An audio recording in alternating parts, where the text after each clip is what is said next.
ما أعتقد أكو عراقي ما يحب القيمة العراقية. طريقتي بالقيمة العراقية العلاجية النجفية الأصلية بأسهل وألذ طريقة. نص كوب من الزيت و4 بصلات كبيرة مقطعة. لكل كيلو لحم راح نستعمل كيلو من الحمص المنقوع ليلة كاملة. من بعد ما قلبتها وحمصتها راح أضيف عليها 5 كوب مي مغلي. طبختها بقدر الضغط تقريبا نص ساعة. بالقدر العادي راح تاخذ وقت أطول وصارت جاهزة. هسه راح أضيف كمية من الزيت وراح أضيف عليها 4 ملاعق كبار من معجون الطماطم وأقلبها بشكل جيد.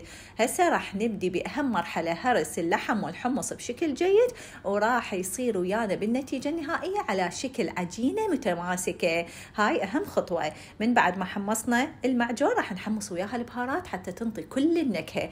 راح تستخدمون بهارات القيمة الأصلية اللي موجودة قدامكم. من بعد ما جهزت وحمصناها بشكل جيد راح نضيف عليها هريس اللحم والحمص. راح نبقى نقلب لحد ما تتجانس وتمتص كل النكهات بشكل جيد. من بعد ما نخلص هاي المرحلة راح نبدي بإضافة مي اللحم والحمص اللي طبخناه به. طبعا الكمية كبيرة قسمتها إلى قدرين. راح نبقى نقلب بشكل جيد لحد ما تجهز ويانا القيمة. راح تاخذ وقت بس راح تصير أصلية وتجنن. وطبعا أكيد حضرت وياها، ضفت لها شوية ملح وحضرت وياها رز بالزعفران. ما أحكي لكم على النكهة، لازم تجربوها وبالعافية.